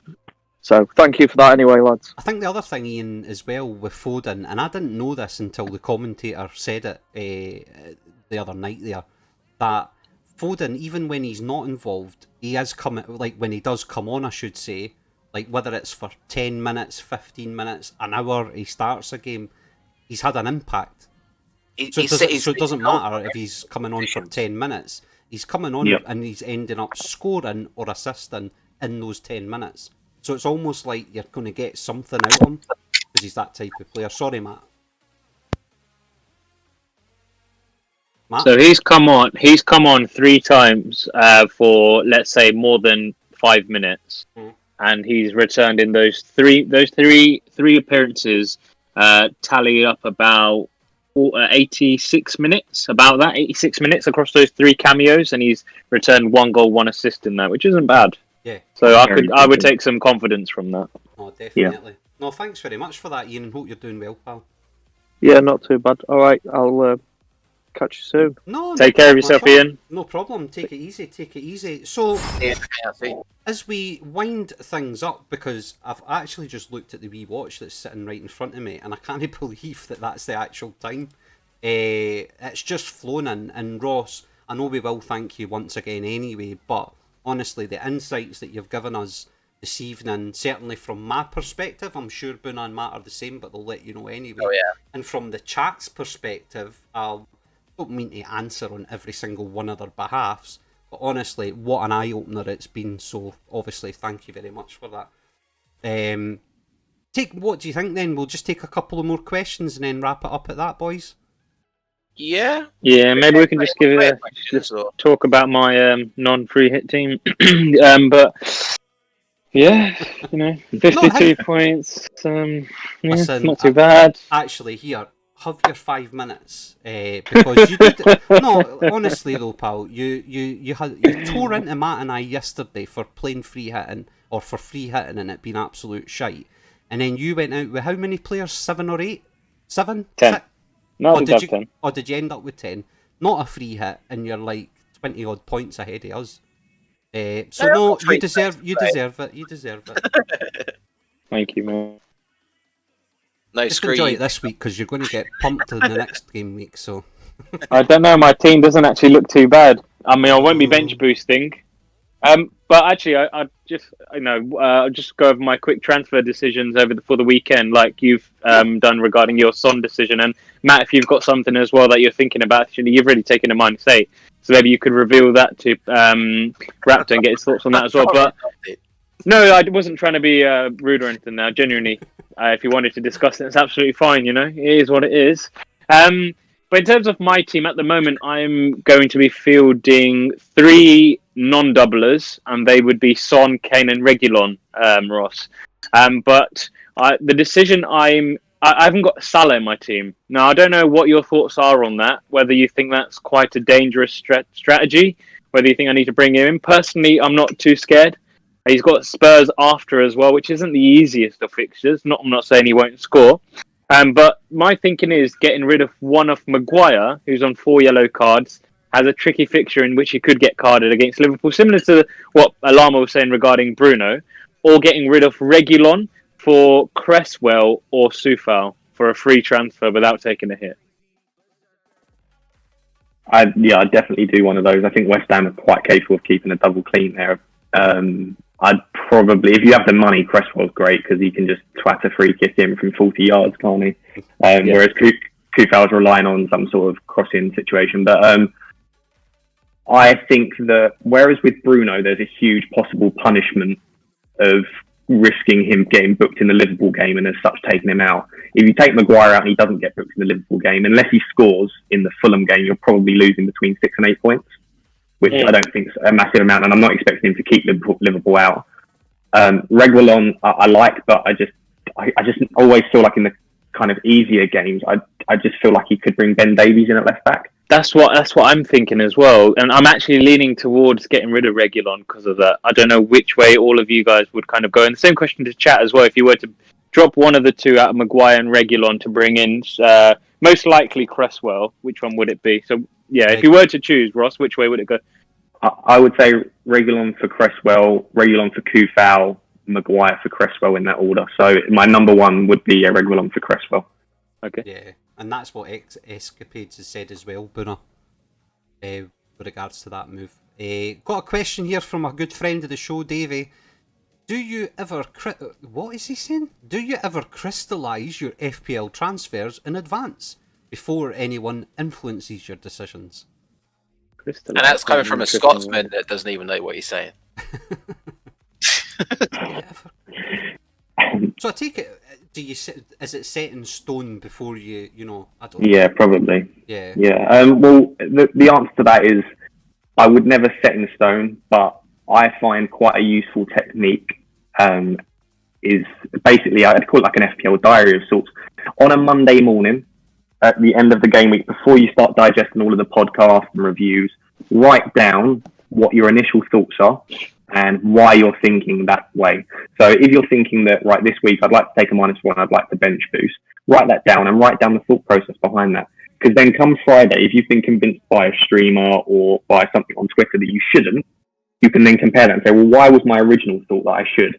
And if your original thought process is effective and you think, you know what, that's more in kin with my personality, then you've written it down. It's much harder to try and remember back and think, well, why did I want to bench boost? So write stuff down. It's really useful. It's really old-fashioned. And I mean actually write it down. I don't mean type it. I like writing down on pens and paper my thoughts. And so, yeah, write down your thoughts at the start of the week, and I suppose that sort of means crystallise, and then you've got them down on paper and some sort of hard copy. Yeah. And if you change your mind due to being influenced by some sort of peer pressure or by another person, then you can look back and think, well, why did I originally have that thought? Yeah. No. Interesting. With Llama, without making this all about me, just one more question, if that's okay for all three of you, because I've got a bit of a dilemma. But if I was to go, Ross, for that Reguilon to Cresswell move, that frees up 0.3, which is enough money for me to do Adams to Antonio.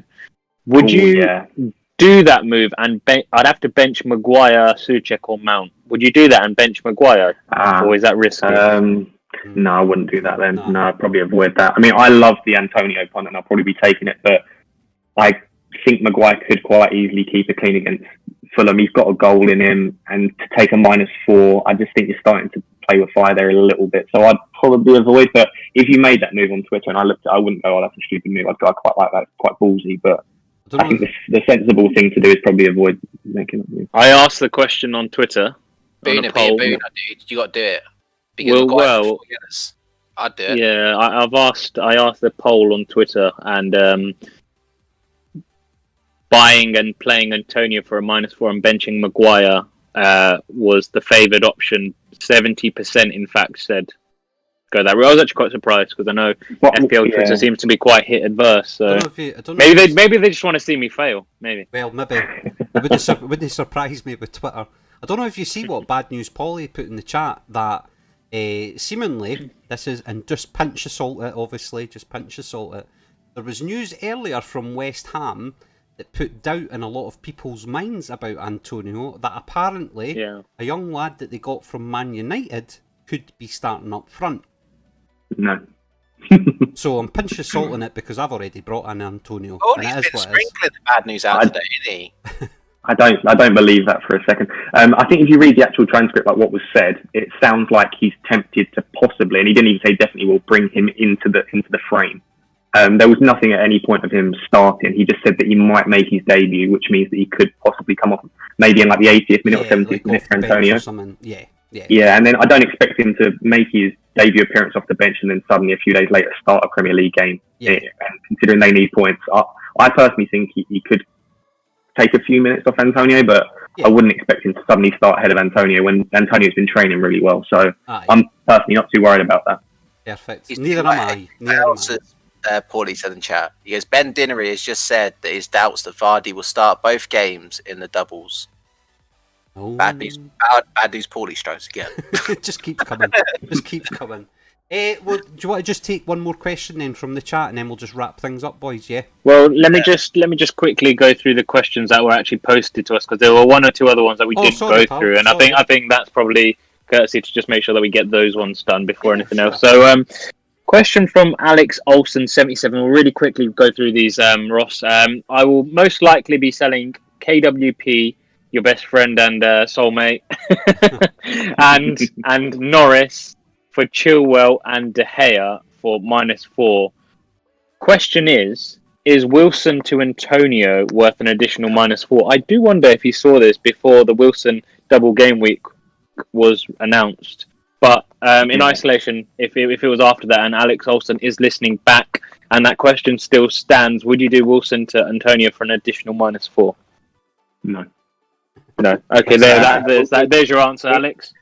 Wilson's on pens, and the two fixtures aren't. They're not good, but they're not too bad. And he's on pens, and he'll definitely play 180 minutes. I wouldn't be taking a hit for Wilson to Antonio personally. Perfect. FPL Stonks, who is part of the Academica Vertex podcast that I joined last week, and we did a podcast on blank game week 18 and free hitting, asked, do you think Werner is a good option for the double and moving onwards? Yeah, in brackets, exactly I need to move up. In brackets, I need to move up them ranks. Yeah, he's exactly the sort of punt I like to take on a double. So I was looking at ways to get him in, and from about 3 or 4 weeks ago when I played my wild card, my plan was always to go Kane to Werner for the double, but then obviously Man City got their double Kane week, and then Balbuena suddenly decided he didn't want to play football anymore. I'm tempted by that move as well. I don't know why. I like Werner a lot, and I just think the day that he finally finds his shooting boots, I feel like he could just absolutely explode. So I think on a double game week, he could just continue to be classic Werner really this season, but he could potentially, like I said with Sterling, if he scores a 1-on-1 in the first 10 minutes, I'd love to own him for that double. So he just needs to take that first chance that he gets. My only worry with him is you mentioned earlier about Werner missing chances, and if there was crowd there, like how that would affect him. But there's no crowd there, and he's still doing shit. Like he's continually doing shit. Like it's almost as if there is a crowd there. Yeah, I think he's just inside his own head at the moment. I think he's just. I was just about to say that. Yeah, I was just about to say the exact same as that, as what you've just said. It's almost like he's battling his own like demons in his head or something. Yeah, I think there's something going on with him behind the scenes in terms of his personal. I'd love to interview him to find out what he's thinking, because he's clearly beating himself up a lot, and he strikes me as someone again that's got quite low resilience. I would worry, but for a double game week on a punt when there's not many other good people in that price range, you've got to go up to Vardy or down to the 6 million players. I'd be tempted. If your team structure allows it, I'd love Werner for the double game week. So I think it's a brilliant move, and I'd back anyone that does it. Thanking you. Matt, do you want to pick a chat question out? Is that sorry, Bruno, is that a way? Yeah, otherwise that is the majority of the questions, or the key ones anyway. Superb. We'll leave it on this one, which is a nice one from FPL Teddy Bear. My question: what does he think about a bias to the team you support, and how much it affects our ranks? Here, Ross, you could ask Buna that same question about his spud goggles. Talking about bias. It's not goggles at this point, it's tattoos. Yeah. Right, there you go. I've typed it in the chat. So in social psychology, there's something known as berging and coursing. So berging is basking in reflected glory, and then coursing is cutting off reflected failure. And what this essentially says is that when you support a team, you almost take on their successes and failures as your own. So it's not just, the team that I support has won. You genuinely feel like you have won. And when they've lost, it genuinely feels like you've lost something. It's not that you feel like something extended and attached to you has lost. You genuinely feel like you have lost. Yeah. So that's what the theory says, is that you essentially take on those losses and wins as your own. So basking in reflected glory essentially says that when you win, you basically want to associate yourself as much as possible with your team. And in FPL, the key thing is, like, when after Project Restart, when Man United started picking up form, I had a triple Man United in my team quicker than you could blink.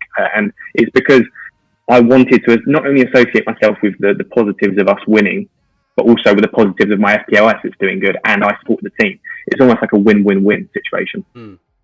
So, and then cutting off reflected failure, you're more likely to sell a player in your team if it's from the team that you support if they're doing badly. So if Man United go on a poor run of form, I sort of want to just detach myself completely from Man United.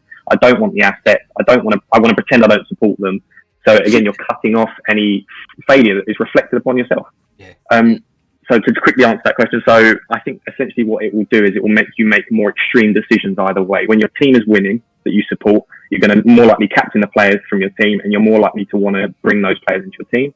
And when your team is in bad form and they start losing, you're more likely to basically bin them off and kind of get rid of any attachment that you have to those players. So basically, it will make your decisions more extreme, is how I'd answer that.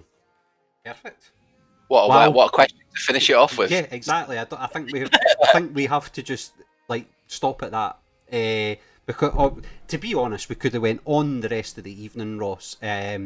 Hopefully you have enjoyed yourself, because I'm sure on behalf of the chat and the boys here, we'd very much like to speak to you. Like, let's not make this just a one-off kind of thing. We'll definitely love to have you back in blathering with us, maybe towards the end of the season or whenever suits you. Nah, not end of season, mate. We're having Ross on like soon. I need more Ross, mate. That was brilliant, so honestly, mate. So good. That was very eye-opening. Let's just put it that way. Yeah, definitely. Chat. Hopefully you, like us, have enjoyed Ross being in the studio. We'll get Boona. Who's ending it tonight? Is it you, Boona? I'll end it. Right, okay, so we'll get Boona to close things down. Before I hand over to Boona, Matt, is there anything you want to say first? Sorry. Someone said in the chat, has the league started yet? The league has started. We're going to possibly wait after game week 19 to do our first stream, but we're going to do a dedicated stream to do with it. Yes. But we thought, because it's literally non-stop football for like 2 weeks now, we're going to wait till after game week 19, then we're going to do the stream for the Little League. That's perfect. Yeah. Excellent. Thank you very much for that, Matt. Do you want to say anything to Ross before we end things up? No, just very thanks for coming on. Obviously, we'll do the little conversation afterwards once we've gone off air. But, mate, it's been a bloody eye-opener, I tell you. No, excellent. Ross, before I do hand to Boona to wind things up, take a moment to speak about yourself. Where can people find you, get involved and interact alongside you? Here's your, let them all know about you, where to find you and all that kind of jazz, mate. Absolutely. So just wanted to say thank you first. I've genuinely really enjoyed it, and the time has flown by. But I'd come on every week if you want me. So next time you want me on, just send me a DM and I'll happily come. Super. So you can find me on Twitter. So at FPL __Raptor. I am on Instagram as well, but I kind of struggle to multitask. I've got about 15 things going on in my life at the moment. So mainly active over on Twitter, and I do also run the FPL Connect Twitter account about 70% of the time. So that's FPL _Connect. So you can find me on those two Twitter accounts, and you'll see me interacting with Boona and the Llama Lounge quite often on there. Superb. Thank you very much for that, Ross. Boona, young man, let you close it out, pal. Thank you. Brilliant. I mean, Llama and Matt, I think we should probably have Matt on like every single week, just sitting in the background psychoanalyzing our guests. What do you think? Ross, you mean? Ross. Who did I say? Matt. Oh, no, not Matt. Matt Bloody hell, it's the last person. No. Yeah, Ross. But no, in all seriousness, Ross, mate, it's been an absolute pleasure. I've literally just been sitting here like with my hands over my head, like mind blown. Yeah. Like some of the insight you've provided has been phenomenal. For me, I mean, I'm going to say it, for me, it's been my favourite podcast till date. Whether that's controversial or not, I don't give a shit. It's been brilliant, honestly. So thank you for your time, mate. Honestly, time has literally flown. I don't know where time's gone. Usually, like, we're an hour in and we're like thinking, okay, do we start wrapping it up? And we actually didn't have as many questions as we usually do. And that's no reflection on you, but it just goes to show the conversation and the insights you've provided have been phenomenal, mate. So thank you again. Thank you for everyone that's joined us in the chat, those that are still there. If you're new to the channel, make sure if you enjoyed it, please support and follow us, like, subscribe, all that good stuff. The content keeps coming. January and February, the remaining 2 slots in January are confirmed. All of February guests are all confirmed. We will reveal February guests on the final stream of January. Next week, Thursday, we have Rambo FYI, who sometimes hosts the Premier League show, joining us. And the final week of January, we will have Redditor YouTube joining us, who boasts 600,000 subscribers on YouTube. So we're quite interested to see, he's starting to kind of, enter the FPL world. So that will be quite an interesting conversation. So, yeah. Apart from that, I don't think there's anything else for me to say apart from, all the best for the weekend. And, stay safe, take care, and stay happy. Bye. Take care. Cheers. Bye-bye.